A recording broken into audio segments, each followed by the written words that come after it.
My name is Lois.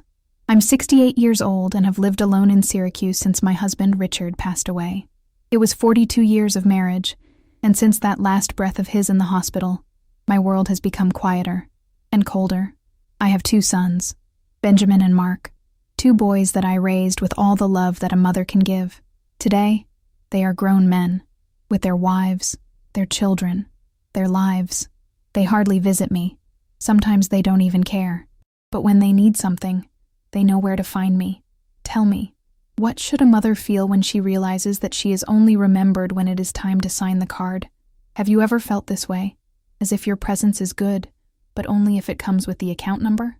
I know that many people who have come this far also feel this. That twinge in the chest when we realize that we are not invited to be, is summoned to pay. But in this story, I'll tell you how I was left in a hotel, alone, after paying everything. And more than that, I'll tell you what I did that night, because no one imagined what I was still capable of. Stay with me. There are things that only a silent woman knows how to do. But before we dive into the heart of this story, I need you to know something. That night, alone in a hotel room overlooking the sea, I saw my whole family go up in the elevator laughing, carrying the bags I paid for. And without looking back, they thought I was going to be quiet, as I always was. They didn't know that I had seen it all, that every receipt, every message exchanged behind my back, was kept with me. I didn't cry. I didn't scream. But what did I do next? That's what changed everything. If you've also felt like you've been left out by those who should hug you first, stay with me. This story is for us. And if at any point along the way you feel that my story looks like yours, or someone you love, support me by leaving a like or subscribing here. It's not because of the number. It's by gesture. Because telling this memory hurts. But knowing that there are people listening, it hurts less. Let's go on together. It was on a rainy Wednesday, one of those that make the sky of upstate New York grayer than usual, that the phone rang. I was finishing a batch of pies to take away on Sunday to the Fayetteville Street Market, when I saw on the screen, Benjamin. My heart beat differently. He rarely calls, and when he does, it's usually to ask for something. But that day was different. His voice was soft, almost sweet, with a longing I hadn't heard in a long time. Mom, we were here thinking, why don't we take a trip together? The whole family. You, me, Mark, the kids. Myrtle Beach, you know? Beach. Rest. I think it will be good for everyone. At the time, my whole body warmed up. It was as if a blanket had enveloped me. I thought, will it happen now? Will we reconnect? I was quiet for a moment, trying to contain my emotion. He continued, we saw a resort there, with a swimming pool, buffet, water park for children. It just needed someone to make the reservation in the name. It can be in yours, right? Then we transfer everything correctly. The word after echoed inside me, but I pushed it away. I wanted to believe it. I really wanted it. Of course, son. You can leave it to me. I spent that night looking for a hotel, reading reviews, looking at photos. I wanted to choose a beautiful place, but one that didn't weigh so much.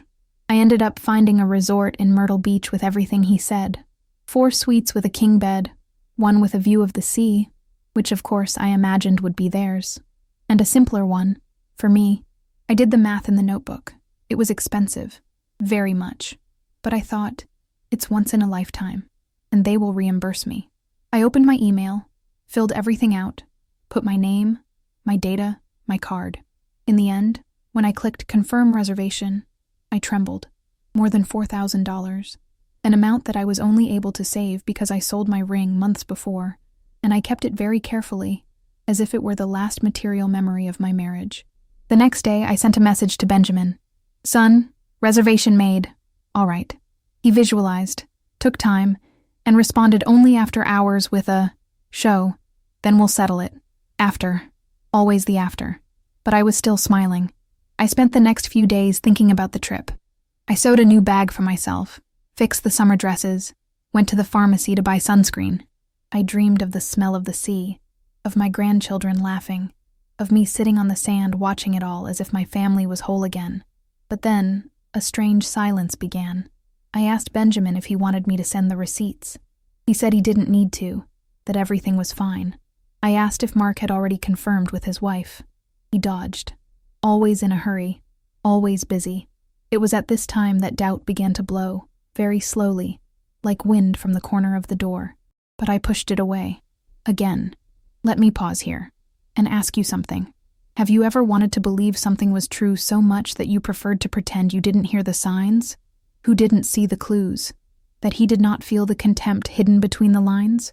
If you've ever felt that, comment below to me with an "I believe" or a "I've lived it."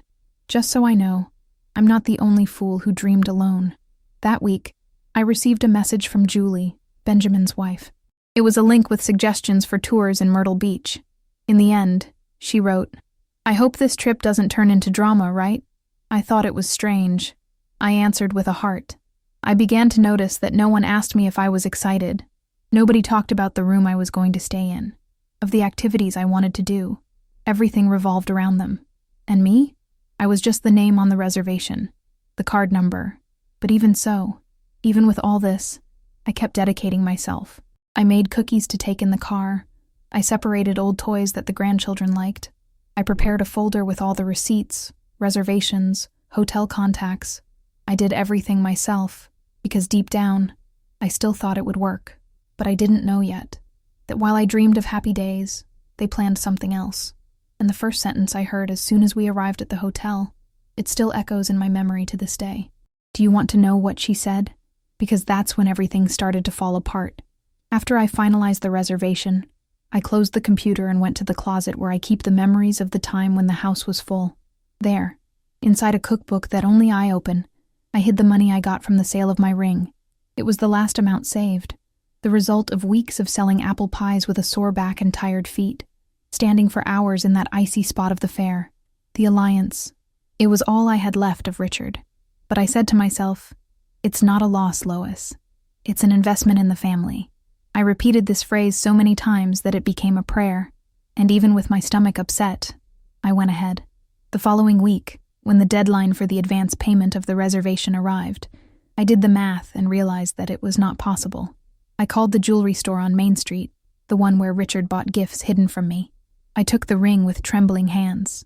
The attendant looked, weighed, tested, and it gave me a dry value, without emotion. I returned home without looking back. I placed the envelope with the money inside the cookbook, next to the stained sheet of our pecan pie, his favorite. With the payment confirmed, I called Benjamin to let him know. He did not answer. I sent a message. "Hi, son. All right, okay? I've already paid." He replied at the end of the day. "Great, Mom." Then we talked about it. The sentence seemed normal, but something about it bothered me. An "after" that sounded like a push. In the days that followed, I continued working. Even with my spine burning, I got up early, baked batches, stayed in the cold and in the wind selling pies packed with ribbons. The face of each customer who smiled was my fuel. I thought, it will be worth it. Meanwhile, on social media, I saw Benjamin posting a photo with Julie at an expensive restaurant. The caption read, "Enjoying our moments before a well-deserved vacation." Deserved. I read that word 3 times. Mark, on the other hand, didn't even answer my messages anymore. When I asked if Lindsay would want a double bed or 2 single beds, he would visualize it and disappear. I began to realize that no one included me in anything. No, "What do you think about this, Mom?" No, "Let's decide together." The family group only sent me short sentences. "Is everything okay with the hotel?" Or, "There's going to be breakfast included, right?" It was as if I were a travel agency manager, not their mother. One day, I sent a message in the group. "If you want, I can take my deck. We used to play so much in the past." No one answered. Hours later, Mark wrote something else, completely changing the subject. I felt a twinge, as if my attempt to bring affection had been swallowed up by a black hole. But still, I insisted. I prepared souvenirs for the grandchildren. I made bracelets with their names. I organized the travel documents in alphabetical order. I wanted deep down to be remembered, to be seen, even if it were for small gestures. It hurt to see that no matter how hard I tried to participate, they only responded when it came to what I had done or what I had to pay. Nothing about how I felt. None of them, "Are you excited, Mom?" And when I commented, lightly, that I had sold some things to be able to pay everything on time, Benjamin replied with a, "Really? You should have spoken. We would find a way." But it didn't work, and I knew there that he couldn't because he didn't want to. I started having dreams. Dreams in which I arrived at the hotel and no one recognized me. Or worse, they recognized me and pretended they didn't. I woke up in the middle of the night with my hand on my chest, trying to understand if it was just a dream or premonition, because inside me, something said, "Lois, you're not being invited to celebrate. It's being used to make it easier." But even so, I kept getting ready. She continued to choose her clothes with care, running her hand over the fabrics as if passing her hand in a time that is gone.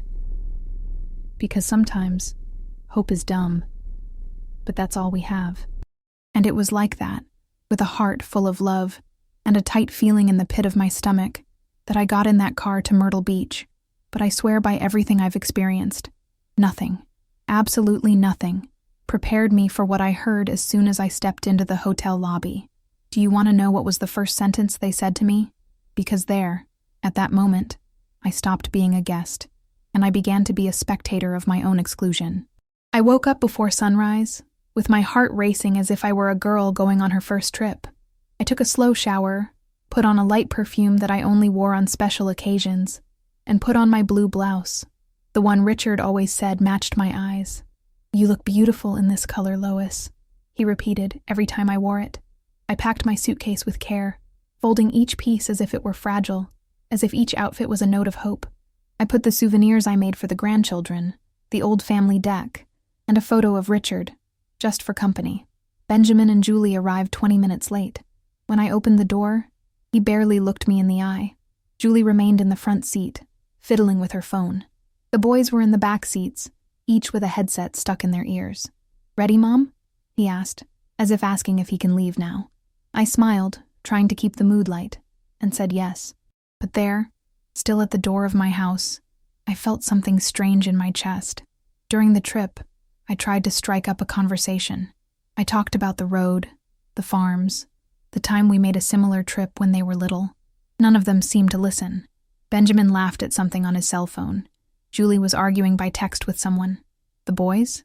A zombie on every screen. It was as if I was invisible, as if that trip had nothing to do with me, as if I wasn't there. When we arrived in Myrtle Beach, the sky was clear, and the air had that smell of salt and promise.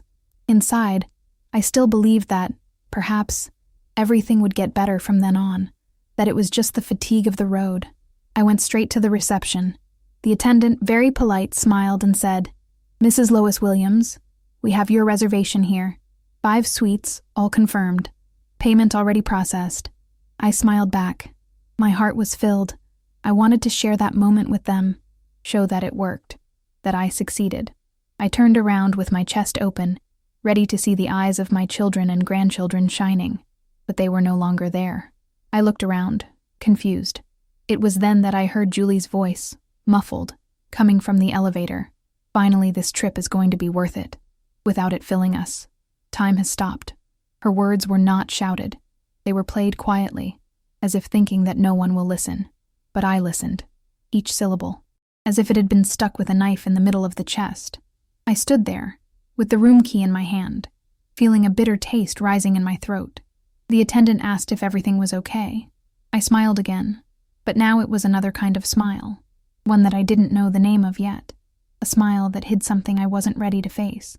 I went up to the room alone. The suite was beautiful. Sea view, huge bed, airy balcony, but it seemed empty. Or worse, it looked like a trap.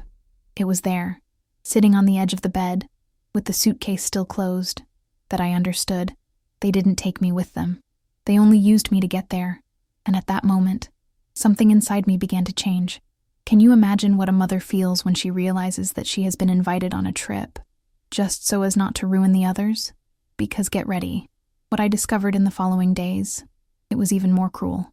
I went up alone to the room with the keys in my hand, and a heavy silence on my back. The hotel corridor was fragrant, flowery, full of pictures of shells and turtles, but it looked like a cold, long, endless tunnel. I opened the door and came across a beautiful suite, everything tidy, a fluffy bed, a balcony that looked straight out to the sea.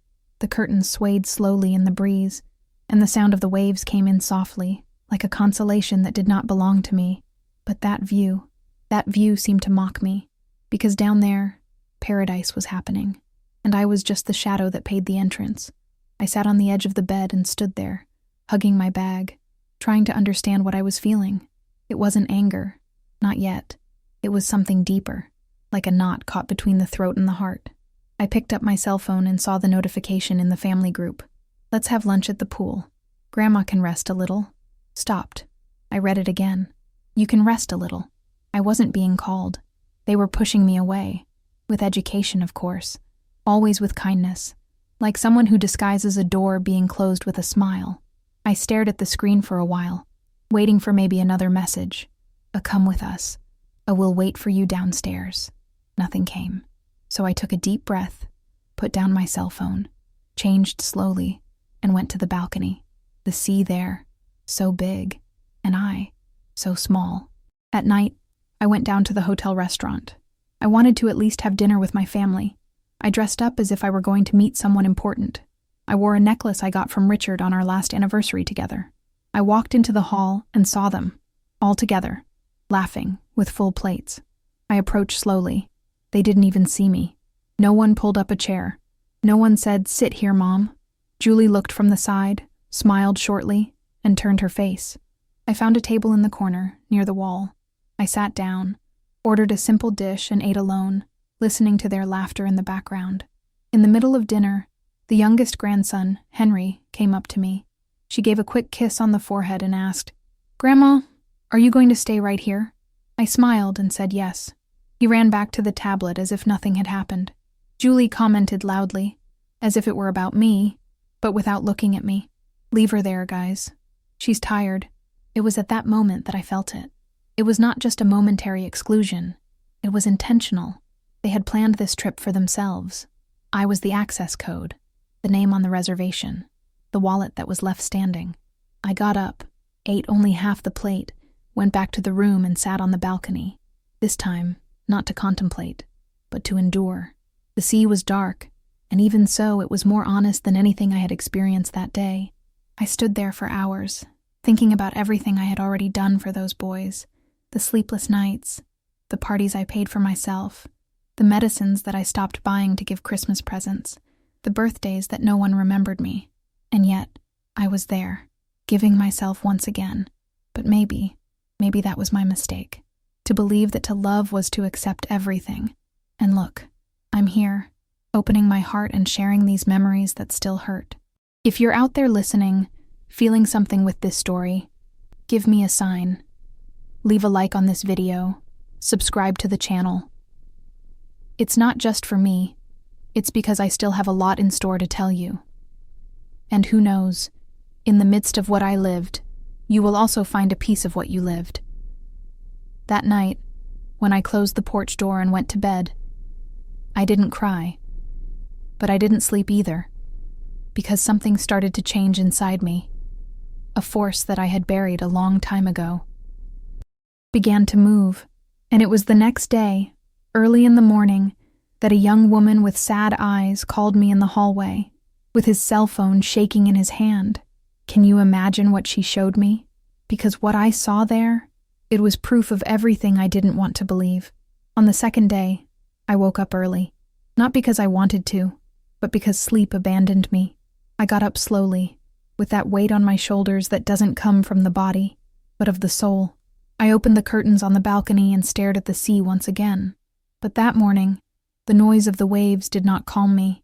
It reminded me with each surf that something had broken inside me.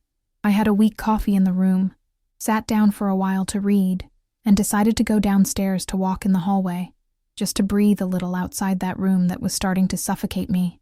It was then that I heard light footsteps behind me. I turned around and saw Emily, my middle granddaughter, with that face of someone who carries more sensitivity than the world allows. She stopped nearby, with her cell phone in her hand, her eyes downcast. "Grandma, can I show you something?" I nodded. She looked around, pulled my arm carefully, and led me to a discreet corner near the emergency stairs. He took a deep breath, opened his cell phone, and turned the screen to me. It was a WhatsApp group. The name was Family Fun, No Drama. The members: Benjamin, Mark, Julie, and Lindsay. No children, no guests, no drama, The messages began to parade on the screen. Each one, a stab. It fell right. Let her pay for everything. Then we say we'll share it. I'm not going to give her a dime until she asks. I hope she doesn't even want to leave the room. It would be perfect. Can you imagine her in the pool with that blue swimsuit? Help. He says that she better rest. She's elderly, go figure. Julie had written this the day before. It was all there. Every phrase, every hidden laugh, every combination between them to push me to the corner without making a scandal. I was silent, the heart beating so hard it felt like it was going to break my chest. Emily nervously tried to explain, "Grandma, I'm not in that group, okay? They forgot my father's cell phone yesterday on the couch and I saw it by chance. I was embarrassed. I should have spoken earlier." I looked at her and put my hand on hers. "You did the right thing, dear. At the right time." She hugged me, and for a moment, I felt a real warmth in that place. But I soon returned to the real world. I thanked him with a kiss on the forehead and went to my room.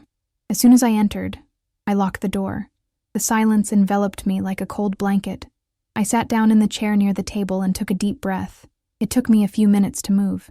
So, I grabbed my document folder.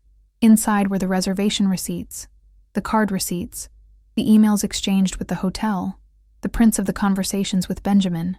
I began to organize them as if preparing a defense. I didn't know yet what I was going to do with all that, but I knew I would no longer accept being humiliated in silence, because at that moment, it all made sense. All messages dry, all the invitations that never came, lunch without a seat, the isolated dinner, the absence of questions, the omission of looks. They haven't forgotten me. They left me on purpose. They used me. They hid me. And at that moment, I was no longer the confused old woman of the group. I was a wounded woman, but conscious. Can you imagine what goes through the mind of a mother who discovers that her own children have matched each other? To put her aside while she paid for everything? Because get ready. What I started doing that night, no one expected it. I sat on the edge of the bed with the open folder next to me, and my heart still trembling from those messages I had just read. I didn't cry. It was as if the tears already knew that there was no point in going down there. The sea was still outside, insistent, as if mocking my naivety. I closed my eyes for a moment, and unintentionally, I was pulled back to the time when I believed that love was enough.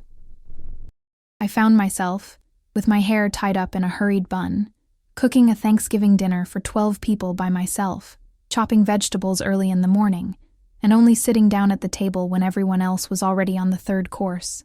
I remembered Christmases when I myself climbed on the roof to hang colored lights, only to see Benjamin's face light up when I came home from school, and the summers in Lake George, when I slept in the hard seat of the car just to leave the boys and cousins with the best tents. I found myself again, sewing at dawn the clothes that other mothers asked of me, children's clothes that had everything, while mine walked around with sneakers glued with duct tape. Every dollar saved, every difficult choice, everything was for them. Once, I even sold my hairdryer just to complete Mark's college tuition, and I never told anyone about it. Because for me, that's what being a mother was all about. Caring, without expecting applause. But there, in that hotel bed, surrounded by documents and contempt, I understood something that hurt me more than any silence. For years, I have been living on emotional crumbs. All they gave me, a call every now and then, a hurried thank you, a picture of the kids, was just the bare minimum, but I accepted it as if it were a gift. I was happy for so little. I remembered my last birthday. 68 years old. I spent it alone. Mark didn't care. Benjamin sent a message at the end of the day with a, "Congratulations, Mom." Alone. It was Emily who called me, all shy, singing happy birthday in her own way. She saved me that day, and she doesn't even know it. That memory broke me. No, there are times when we need to hit rock bottom with our soul to stop digging. And that night, I realized that my heart wasn't just broken. He was ready to stop begging for a place at a table I built myself. And if you're still here listening to me, I beg you, stay until the end. Because what happened next? It's the kind of thing that only those who have suffered a lot can do without raising their voice. I got up from the bed, closed the folder, and kept inside it a paper that I printed before the trip. The card receipt. In it, my name was there, in clear letters, without room for doubt. Reservation? Lois Ann Williams. Then I went to the balcony, looked at that dark sea, and asked in a low voice, "Richard, what would you do in my place?" But the wind did not respond, and maybe I didn't even want an answer, because something inside me already knew. I closed the balcony, locked the door, and started packing my suitcase. Not all of them, just a few things. I got ready to leave the next day, but not from the hotel, to get out of the idea that I still needed to be accepted. Do you want to know what I did with all those receipts? And how did I turn every word of that betrayal into a decision that no one saw coming? Because this journey was not over yet, but she was no longer the same woman who got into that car on the first day. The next morning, I woke up with the sun still rising. I slept almost nothing. The pillow was dry, but my soul, this one did spend the night soaking wet. I put on my clothes calmly. No cheerful dress, no blue blouse. I chose a neutral shirt, without flowers, without embellishment. I took the folder with the documents and put it in my bag. The cell phone was on the table. I took a deep breath before picking it up. I knew that, from then on, there would be no turning back. I called the bank. I was attended by a polite young man, with an accent from another state. I identified myself, confirmed my details, and asked them to record an important note. If anyone tries to dispute payments for Myrtle Ocean Resort, any attempted chargeback, any transaction dispute, is fraud. It's all authorized by me, Lois Ann Williams, and paid for out of my own pocket. On the other end of the line, he was silent for a moment, and I added, "It's serious. I want everything recorded. Everything. This account is mine, and that pain too." Turned off. And for the first time, I felt a hint of firmness in the place where before there was only sorrow. I went down to the hotel reception. I asked to speak to the manager. I waited standing, watching the movement of families coming and going, happy people with their towels, children running, couples kissing by the pool. Everything so full of life. And me, there, alone with a briefcase and a broken heart. The manager received me in a small side room with the smell of coffee and disinfectant. I introduced myself, showed the proof of reservation, all the documents, and I asked, "I would like a written confirmation that I am solely responsible for the reservation, and please, that no changes can be made without my formal authorization." He was surprised, but he was respectful. "Of course, Mrs. Lois. We can provide that right now." He typed something, printed 2 copies, signed it, and stamped it. I picked up the papers with steady hands. I left there with the strange feeling that I was recovering something I didn't even know I had lost. I went back to my room. I sat down in the armchair and opened the notebook. I had a video call with a Syracuse lawyer who was an acquaintance of a friend from the fair. I explained the situation calmly, without crying. I asked for guidance on how to protect my possessions, my name, and my peace. He listened attentively, and when he finished, he said, "You have already taken your first steps, and one of the most important. Now we just have to move on with it." We closed the call, and I stared at the screen off, seeing my own reflection. Here was a woman no one knew, not even my children. I have always been the mother, the caregiver, the one who fixed things and swallowed her tears. But there, for the first time, I was no longer the Lois I expected. I was Lois who decided, no, there is a time in life when we get tired. It's not physical fatigue. It is a weariness of the soul. Tired of being the last option. To be good only when it is useful. To be remembered only when it has something to offer. It is at this point that we understand that the love that accepts everything, sometimes it kills us from the inside. If you know what that's like, if you've ever felt left out by those who should protect you, comments here with a, "I know how it is," or a, "I understand you," just so I know I'm not the only one who had to wake up too late. That afternoon, I walked around the hotel again, not waiting for them, but looking for me. With each step, I sewed a plan that did not require shouting, nor revenge, only courage, and a very sharp memory. Can you imagine what happens when a silent woman decides to take action? Because when dinner came that night, something different began to draw itself in the air. That night, the hotel was more alive than ever. The sea breeze was warm, smelling of sunscreen and salt, and the laughter of the children mingled with the sound of guitars playing by the pool. I left the room aimlessly, as if walking to escape from herself. I took the side staircase and slowly descended to the beach, with my slippers sinking into the sand and my soul heavy as stone. The tide was low. There were families setting up sandcastles, couples taking pictures with the sunset almost gone. It was as if the whole world was living, and I was just passing through, as an extra in my own story. I walked for about 20 minutes without really knowing where I was going, just feeling the wind against my face, trying to remember who I was before I was just the mother of the reserve, the woman who carries the bill, but is never called to sit at the table. I passed by the side of the hotel, where the brightest bar was, and it was there that I saw Benjamin and Julie, sitting, toasting with glasses of white wine. The two of them were smiling, their skin golden from the day's sun, as if the world was exactly the way they wanted it. Julie threw her head back and laughed loudly. Benjamin touched her arm, all relaxed, and I was there, invisible. That scene broke me in a way that I can't explain, because it wasn't just because of exclusion. It was because of the naturalness with which they erased me, as if my effort, my money, my name, are nothing more than a useful datum in the travel system.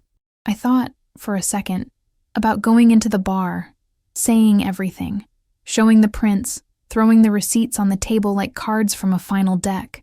But I didn't go. It was not out of fear. It was for dignity. I kept walking.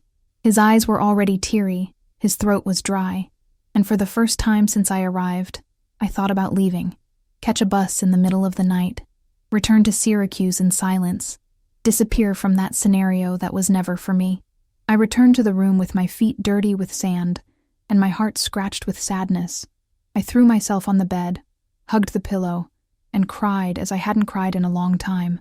A soundless cry, but that seemed to push all the memories out of me. I cried for everything. For Richard, who was no longer here to defend me. For forgotten Christmases. For the calls that never came. Because of my naivety.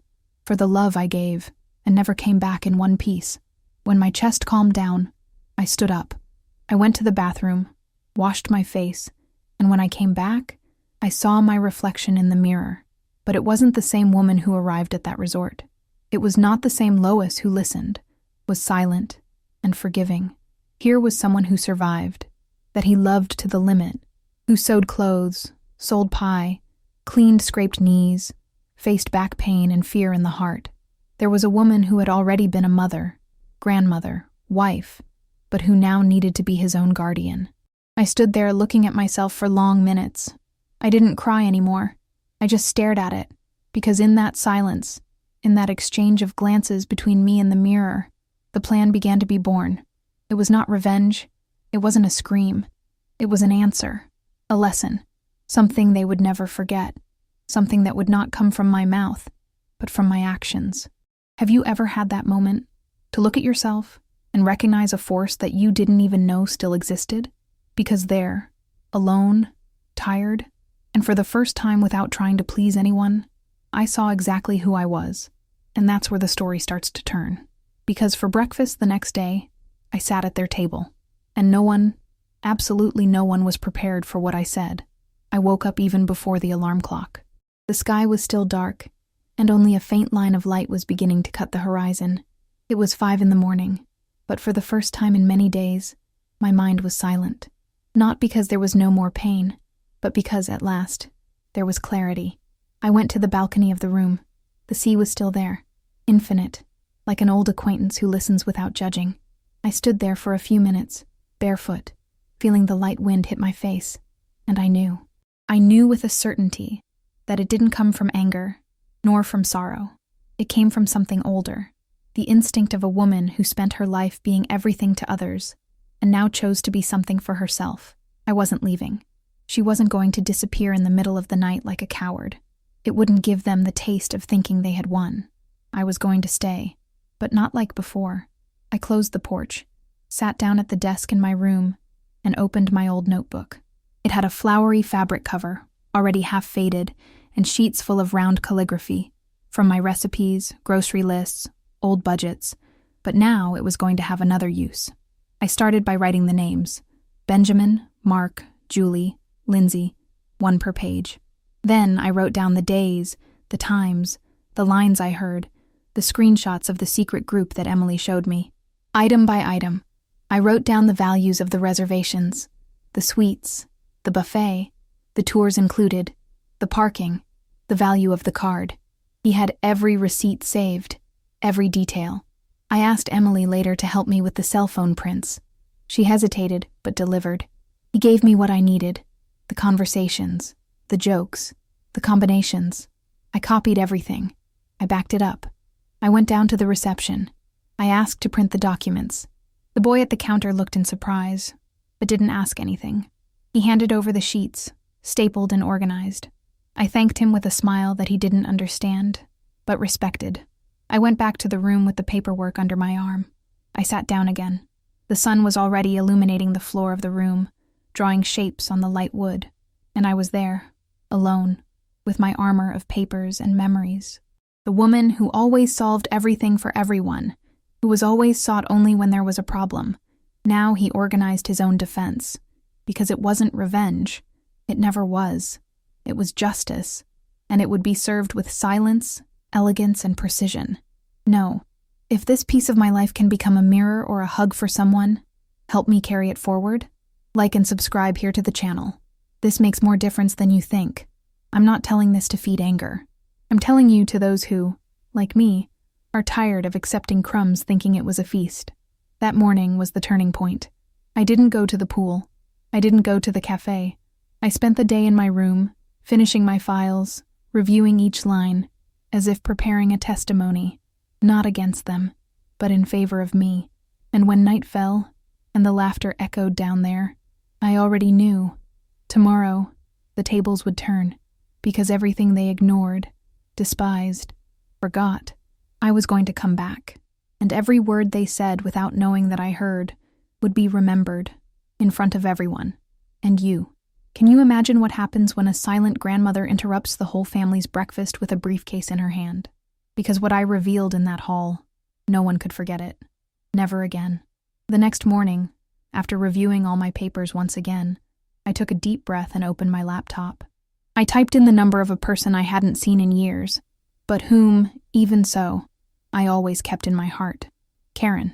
We were colleagues when I worked as a secretary at a law firm in Albany decades ago. She was an intern, and I, the woman who organized the folders, made appointments and, between coffees, listened to the backstage of the most difficult causes. Our friendship was born there, in the small complicit silences between one paperwork and another. Today, she was a senior lawyer in New York. The video call answered in a few seconds. Her face appeared, more mature, but with the same smart look as always. When she saw me, she smiled strongly and said, "Lois? My God, how long?" I replied with a calm smile. And then I counted. I told him everything, from Benjamin's call to the walk on the beach, passing through the receipts, the group's prints, the phrases that still hurt as if they had been said there, at the time. Karen listened to everything in silence. Sometimes he wrote something down, and when I finished, she said, "Lois, what they did to you isn't just a lack of respect. It is exploitation, emotional, financial, and you can react, legally." She explained to me, clearly and firmly, that there were laws in every state against elder abuse, and that even without yelling or beating, what my family did, manipulating me to pay for everything, emotionally excluding me, and then mocking me, was indeed a form of abuse, and that this could, and should, be documented. "Let's do everything right," she said. He sent me by email a model of formal declaration of responsibility for the trip, with clear clauses.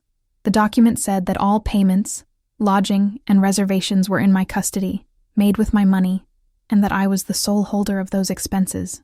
We also included an observation. Any attempt to contest later would be considered fraud against an elderly woman. I printed the document at the hotel reception. Then I went to the concierge sector, where there was a notarial authentication service, a facility that I didn't even know the hotel offered. The boy looked at the paper, asked for my document, and stamped it with a seriousness that made me feel something new: safety. I put the document inside the briefcase and went back to the hotel manager, Mr. Carson. He already knew me from other visits, and he attended me with respect.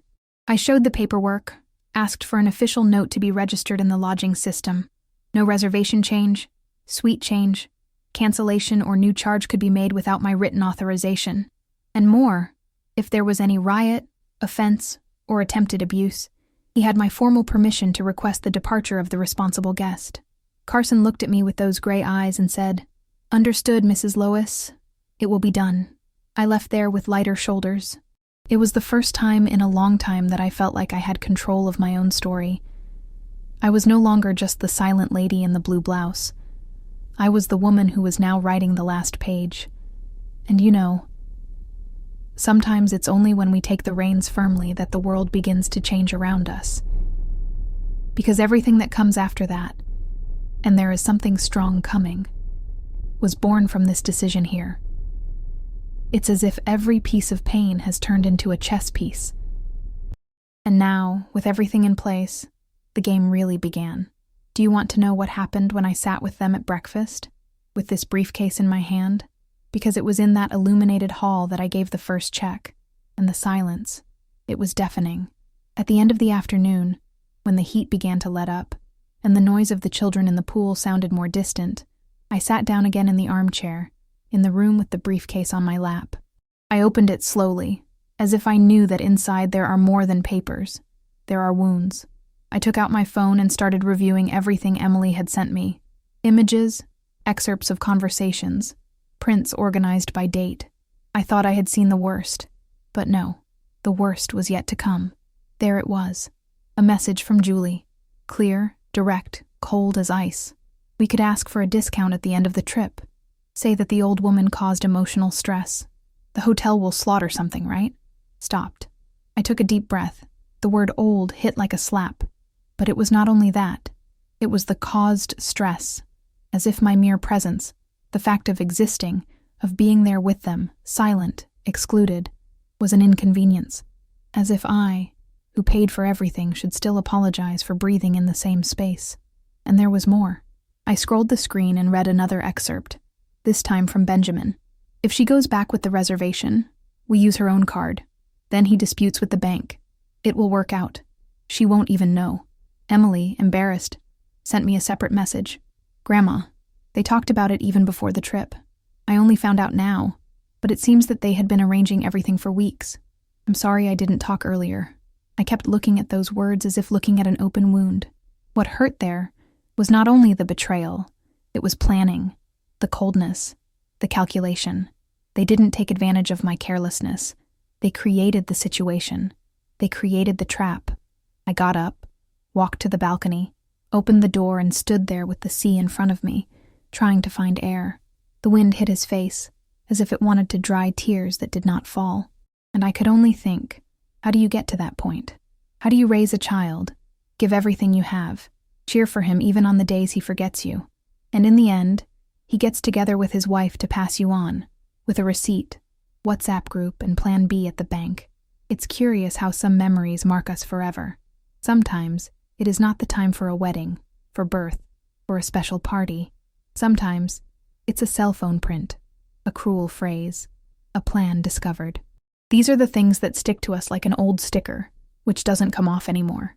If you've ever been through something like this, or know someone who has experienced something like this, write here in the comments. He shares a memory that remained, even after time passed. I know it hurts, but sometimes putting it out is the only way we don't get sick inside. I went back to the room and kept the new prints next to the documents. I organized everything in chronological order, reinforced the evidence, and sent it to Karen. She replied almost immediately, "This reinforces the case even more. We have not only emotional abuse, but also evidence of attempted fraud. Lois, what you're doing is brave." But I didn't feel brave. I felt tired. Tired of being an easy target, to be used, of being just the wallet with legs. And at the same time, something began to be born inside me, a flame, not revenge, but firmly, of those who are tired of being beaten in silence. Now it was no longer a matter of doing justice just for me. It was for all of us who have been called old, disorder, heavy. It was for every woman who was silenced after a lifetime of giving everything. I closed the briefcase calmly, sat on the bed, and looked at the ceiling. Because what was going to happen the next day, it was going to be unforgettable. Want to know what it was like when I finally handed in those documents in front of them? Because the whole hall stopped. And no one had the courage to say a word. That morning the sky was clear. The sun rising behind the sea drew a golden glow on my bedroom window. I put on my blue blouse, the one Richard loved, and tied my hair up like I always did when I wanted to feel strong. It was not vanity. It was armor. I took the folder with the documents, but I didn't take it with me. I put it in the desk drawer and locked it with the key. I didn't need her at that moment. What I was going to do there in the breakfast room was not about paper. It was about presence. I went downstairs earlier than usual. The buffet was already set up. The smell of fresh coffee in the air, waffles being prepared in the corner, children running barefoot across the carpet. I found the table where they always sat, near the window, the largest. Julie was the first to see me. He opened that plastic and exaggerated smile and blurted out, "Good morning, Lois. What a good surprise." Benjamin looked over his cell phone, with that awkward look of someone who already feels that something is wrong, but tries to disguise it. Mark just nodded. And the grandchildren. They didn't even look. I sat at the end of the table as if observing a board. I grabbed a coffee, served some fruit on the plate. No one knew how to act. I left them in that silence for a few minutes. I wanted them to feel the absence of my usual retreat. I wanted them to understand that submissive Lois had stayed on the sand the night before. Then Benjamin, trying to relieve the tension, said, "Mom, we were even talking here. Could you pass the cards from the other rooms to me? Just for safety, you know? Something will happen." The spoon stopped in midair. I turned to him and smiled. A calm smile, almost maternal. And I replied, "Do you think it is safe for me to continue with everything in my name?" Julie's fork hit the plate. She tried to laugh, but her voice came out shaky. "Imagine, Lois. It's just for practicality, you know." I looked at them one by one. First Julie, then Mark, then Benjamin. I lingered on it, and it was there that she said, without raising her voice, without changing her tone, "You think I'm stupid, don't you? But I'm just old." The phrase fell like a stone on the table. No one answered. Benjamin bit the corner of his lip. Julie lowered her eyes, and Mark pretended to read something on his phone. I got up calmly. I grabbed my bag, adjusted the strap on my shoulder, and before leaving, I looked at them once again and said, "I haven't said everything yet, but you will listen." And I left. I walked around the room as if I owed nothing to anyone. I left the smell of coffee and their choked silence behind. Can you imagine what comes after that? Because it was there, at that moment, that the tide really began to turn. They just didn't know it yet. That was just the beginning. After breakfast, I left the room without looking back. My heart was still beating fast, but a strange feeling of lightness began to take over me. I walked through the corridors of the hotel to the management, carrying my briefcase as if carrying its own history in its hands. "Mr. Carson greeted me with his usual professional air, but there was something different in my gaze, a steadiness he had not yet seen. I explained the situation calmly. "Mr. Carson, I need to cancel 4 of the 5 suites. Only 303 will be under my name. The key cards for rooms 301, 302, 304, and 305 are due to be deactivated tomorrow at exactly 10 a.m. No guest will be allowed to enter without my authorization, and the service team must inform you of the change in a clear and polite manner. If there is resistance, security must intervene." He wrote everything down, confirming every detail carefully. "Understood, Mrs. Lois. We will follow your instructions to the letter." While we were talking, I took the opportunity to organize other logistical details. I booked a taxi for the next day at 12:30 p.m., bound for a smaller, more low-key boutique hotel in the same city where Emily and I would spend the rest of the vacation. I wanted a space of our own, a place where we could breathe, enjoy the sea, and rebuild moments that did not involve manipulation or ingratitude. I left the management feeling the coldness of silent justice take over, but there was still a delicate part, the grandchildren. I went upstairs to the bedroom and began to carefully sort out the gifts I had brought for them. It was not a gesture of retribution, nor of revenge. It was memory. It was remembrance. It was closure. I put an envelope for each one, with a photo of childhood next to them, moments when it was still just us, happy, without disputes, without Machiavellian plans. Inside each envelope, a small, simple letter, to you, to remember that there was a time when we were all love. As I folded the papers, I felt something I hadn't felt in a long time, peace. Peace of those who finally recognize their value, who know that they have done everything they could, and that now they leave the rest with a clear conscience. It wasn't anger. It wasn't resentment. It was dignity. It was knowing that my history no longer needed to be erased or manipulated by others. I closed the briefcase, looked out the window at the sea that shone in the distance, and realized the beauty of that moment. Every decision, every document, every contact with the hotel, and Karen had created a safety net. I no longer had to worry about fraud, disputes, or manipulations. I was in control. And then, as I looked at rooms 301, 302, 304, and 305 that in a few hours would be deactivated, I felt the magnitude of what was about to happen. Because tomorrow, when they tried to get in, everything would be different. And for the first time, Benjamin, Julie, Mark, and Lindsay would feel the impact of their own coldness, planned against someone they had always loved too much. As I packed the last envelopes, a sense of anticipation washed over me. I knew that the next day would not be just another morning. It would be the moment when the trip they planned as if I were invisible would finally change course. And have you ever wondered what it's like to see those who have underestimated you all your life finally confront reality? Because what will they find tomorrow? It will not be just a cancellation. It will be the exact reflection of everything they have planted. And I'm ready to watch. The sea outside was still calm, but inside me, something was stirring.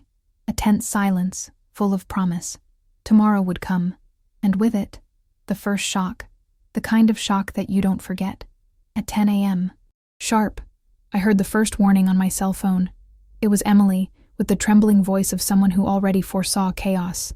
"Grandma, they can't open the rooms. The cards don't work." I sat on the balcony armchair, looking at the sea, taking a sip of coffee and taking a deep breath. The sun reflected on the water, and the wind blew lightly, as if to give me strength. The moment had come that I knew would come, but that I had never imagined living with such clarity. Their panic was still distant to me, but inevitable. Shortly after, Julie appeared at the front desk, her brow furrowed, her eyes wide, and her voice charged with fury. "What happened to our rooms? Why don't the cards work?" The manager, Mr. Carson, maintained the calm that had always characterized him. He looked at her and said, "Madam, Mrs. Williams has made changes to the reservation. 4 of the 5 rooms are canceled as of now. Only room 303 remains active." Julie retreated a few steps, as if she had been hit by an invisible wave. Soon Benjamin appeared, trying to appease, but the shock was on his face. "What have you done, Mom?" he asked, trying to control his voice, but to no avail. Mark appeared next, bumping into the hallway, altered. "This is absurd! We can't run out of rooms like this!" Lindsay approached, making mention of taking her cell phone to call the police, but Carson explained firmly, "All procedures are supported by signed contracts and legal authentications. They tried to call me, but I didn't answer. There was no hurry. There was no justification that I needed my voice at that moment." Emily texted again, "Grandma, they're desperate." I smiled softly and wrote back, "Let them feel what it's like to be ignored." Meanwhile, I watched them from the balcony. I heard the hurried footsteps, the anxious murmurs, the door slamming, the unanswered questions. Every attempt by them to manipulate the situation without my participation only confirmed to me that I had made the right decision. Every expression of shock, every wrinkle of worry drawn on their faces, was a reaffirmation of the silent justice I had built. And then, I heard the knock on the bedroom door, a firm, desperate sound. Benjamin was there. "Mom, did you really do that?" His voice was a mixture of disbelief and fear. I took a deep breath before opening the door. He was tense, his body rigid, his eyes fixed on mine. He smiled, but it was a restrained smile without joy, just trying to buy time. "Yes," I replied, in a firm, calm, almost sweet voice. "I did, and I would do it again." Benjamin opened his mouth, but no sound came out. He realized that there was no discussion possible. There was no threat that worked. I was in control, and my every gesture was proof. There are things that we live and keep, but maybe by telling, we help another heart to breathe. Enjoy this video and subscribe, and let's make this story reach those who need it. As I closed the door behind me, I felt a weight leave my shoulders. The sea was still there, silent and constant, and I realized that feeling was freedom. They had no way to pressure me, no more. And yet, she knew that the day was not over. Because what would come next wouldn't just be about canceled rooms or inactive cards. It would be about the real lesson, and about how each of them would face the consequences of years of ingratitude. Can you imagine what happens when those who have always been underestimated finally show that they have total control? Because the next moment, it will be something they will never forget. When they entered the room, I felt a mixture of tension and anticipation in the air. Benjamin came ahead, his face closed, his shoulders tense. Julie held her bag as if it were an anchor. Lindsay behind Mark seemed ready for any argument. They believed they were going to stare at me as they always did. A confused old woman, unresponsive. Little did they know that I had spent days preparing every detail, every document, every proof I had in hand. Benjamin began with a firm voice, trying to maintain control. "Mom, we need to talk." "Why did you do that? What's going on?" I took a deep breath and opened the briefcase that was on the bed. I took the documents calmly, slowly, almost as if I were showing an old treasure, and started to spread the cell phone prints, the messages, the audios, every cruel conversation, every laugh, every plan devised behind my back. Julie tried to lean in to see. Benjamin closed his eyes a little. Mark swallowed. No one said a word. I held each one's eyes. Look closely. Every line, every word. You thought I didn't understand. They thought I was just the old woman who bends, who pays, who watches in silence. But no, everything you have done, planned, and hidden, it's here. I felt the silence grow, the kind of silence that sets in when the truth hits someone's conscience hard. And then I said, in a calm but steely voice, "I will no longer pay for those who laugh at me. I am not a burden. I'm the pillar you kicked." The room became heavy. Benjamin opened his mouth, but no words came out. Julie closed her eyes for a moment, and Mark took a deep breath, trying to control the despair that was beginning to spread between them. They tried to argue, to say that it was just a joke, that I was exaggerating. But I didn't move. I didn't back down. I didn't change my tone. "It's not an exaggeration," I continued. "I've already talked to lawyers. I have already contacted the bank. The hotel is aware. And I make it clear, any attempt to dispute payments will be considered fraud. You will no longer have any opportunity to manipulate or use me." The air was dense. Emily, my granddaughter, watched in silence, teary eyes but full of understanding. She understood, better than any adult, that it was not a question of revenge, but of justice. Mark swallowed, trying to find something to say, and finally asked, "So, what do we do now?" He smiled softly, with a mixture of sadness and firmness. "Now, you grow. They pay for their own stay, as adults." Benjamin blinked a few times, as if he was trying to absorb every word. Julie bit her lip. Lindsay sighed, and everyone understood that there was no way back. The control they once thought they had evaporated. And then I closed the door, a dry, definitive sound, the kind of sound that marks the end of a cycle, the complete break. I stood there for a moment, leaning against the wood, feeling every muscle relax, every heartbeat calm down. For the first time since I arrived at that hotel, I felt that I could breathe fully. I looked at Emily and smiled. She came over, held my hand, and said quietly, "Grandma, you did everything right." And at that moment, I realized something I hadn't felt for years: freedom. It wasn't about money, nor about hotel rooms, nor about vacations. It was about recognition, about dignity, about showing that those who are underestimated for life can still teach one last lesson. And as the sun illuminated the room through the white curtains, I knew that night would still bring surprises, because their story and mine were not yet over. But one thing was certain: from then on, everything would change. Can you imagine the expression of someone who thought they had control and suddenly discovers that they have totally lost? Tomorrow, they'll have to face it. And what's next? You won't believe it. The lobby was full of tourists, the smell of fresh coffee and croissants mixed with the scent of flowers at the entrance. But none of that seemed to matter to my family. Julie was leaning against the reception desk, her face red and swollen, sobbing, unable to disguise her despair. Lindsay, annoyed, argued with Mark about how they were going to rearrange the rooms, while Benjamin tried in vain to call nearby hotels, looking for a last-minute alternative.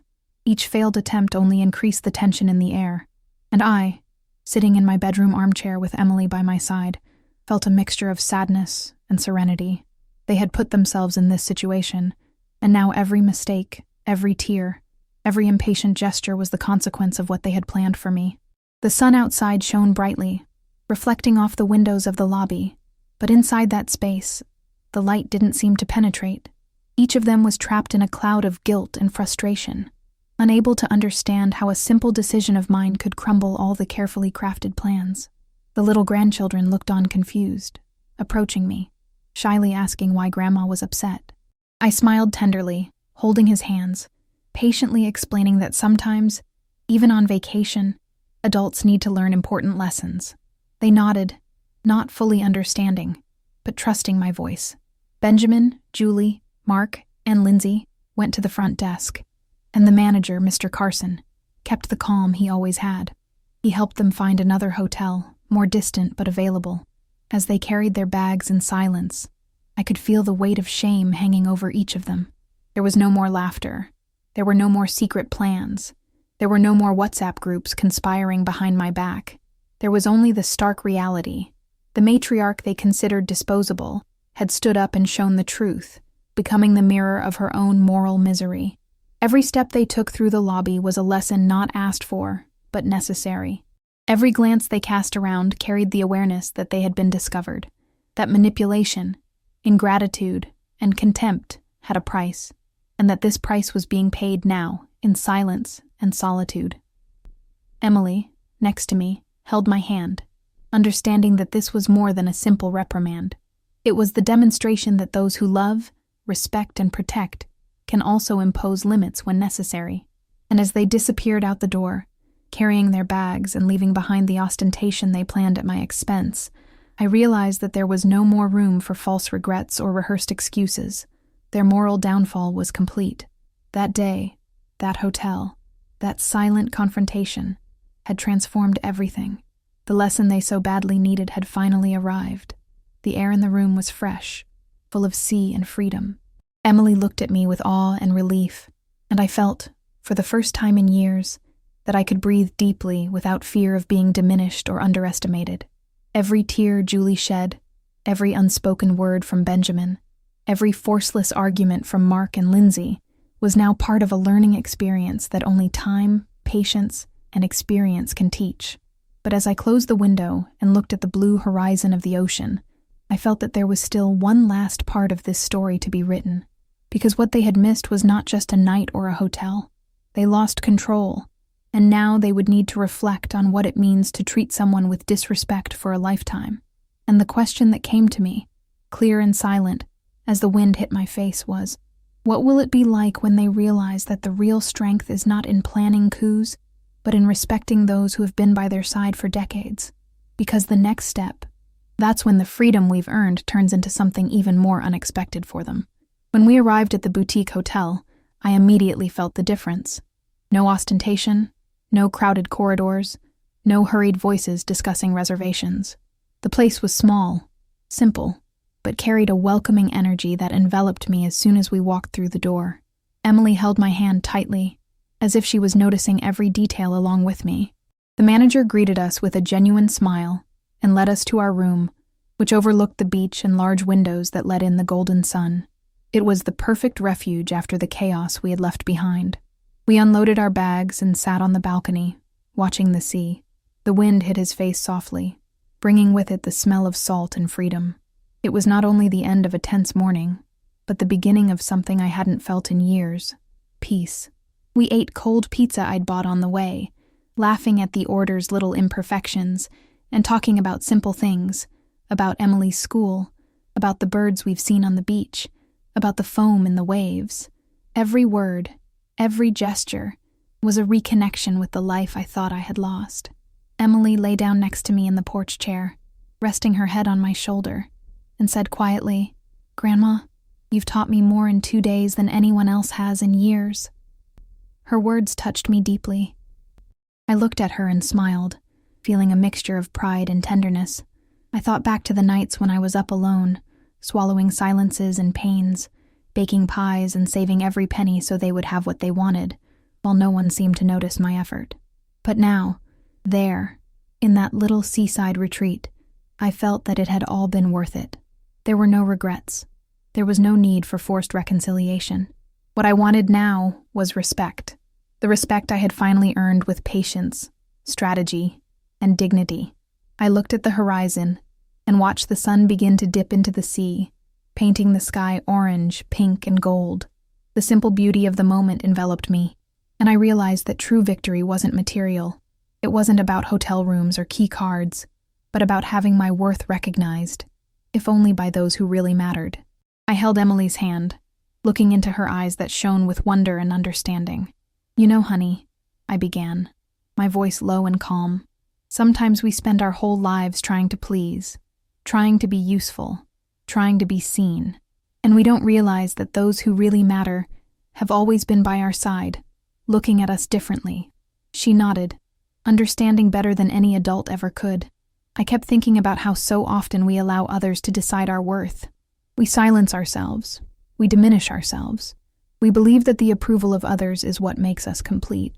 But that day taught me that freedom is in recognizing your own worth, in knowing that you deserve respect, love, and attention, not out of obligation, but for who you are.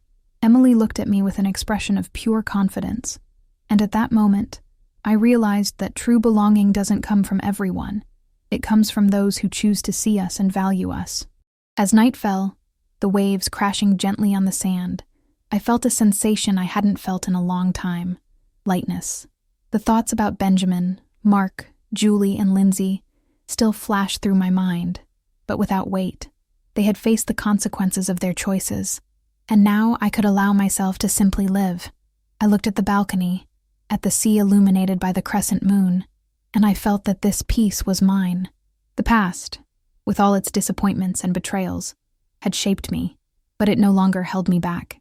Emily slept lightly, leaning against me, and I allowed myself to close my eyes for a moment, breathing deeply into the salty night air, feeling each wave as a reminder that life still offers moments of beauty and genuine belonging.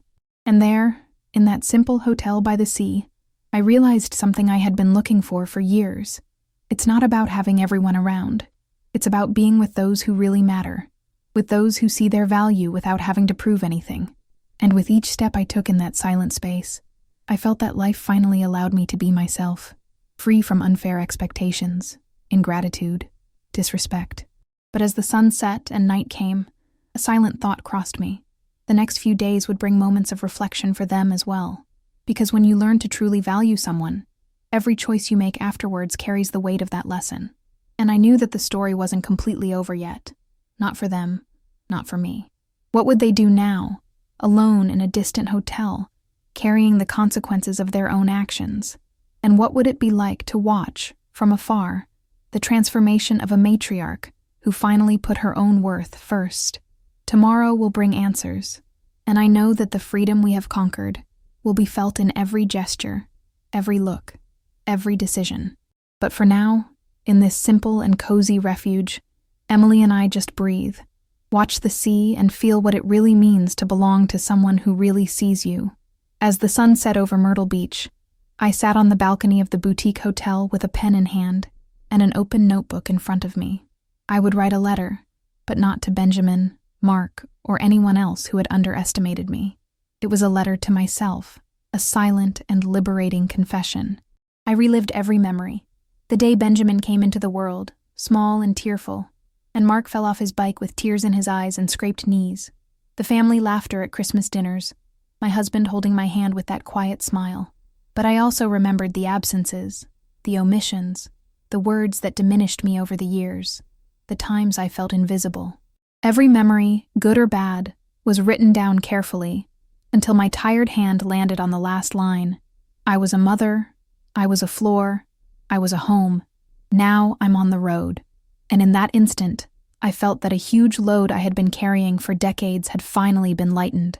I looked at Emily, who was playing in the sand with the grandchildren of other guests who were smiling and running along the beach, and I realized that true belonging is not achieved by forcing the presence of those who do not value you, but by sharing moments with those who choose to be by your side. We made sandcastles, laughed at the wind that knocked down towers, and took pictures that showed our smiles free of expectations. For the first time, I wasn't trying to please anyone. There were no demands, just the pure and light feeling of being. The sea, the sky, and the company of my granddaughter were enough. The lesson was clear. No one should measure their worth by the approval of others, and those who truly love you see you in full. Respect your limits and celebrate your presence without having to manipulate or diminish. And that's why I want to share this story with you who are listening to me. I know that we often feel invisible, forgotten, or underestimated, and life puts us in front of people who test our patience and our dignity. But the strength we carry within us, even as we age, is capable of putting us back in control of history itself. If this story touched your heart, if you identified with a moment of silent struggle, help me carry this message forward. Enjoy this video as if it were a warm hug. Subscribe to the channel as if you were accepting an invitation to return to our next cafe, and leave it in the comments of which city you are watching, so that we can build this community of stories and memories together. Activate the bell so you don't miss it when the coffee is passed again, and each new story arrives bringing excitement and learning. As I watched Emily run to get a shell at low tide, I felt that this was just the beginning of a new stage. It's not just about me or my family. It is about recognizing the value of every choice, of every broken silence, of every gesture of care that we leave behind or choose to preserve. And don't go away yet. Listen to the next real story that will appear on the screen. Always remember, each wrinkle tells a story, and each story carries a strength. Watch the next video here on the channel with another incredible story, and come with me to discover the power of those who, even betrayed, learn to value themselves and find peace on their own path.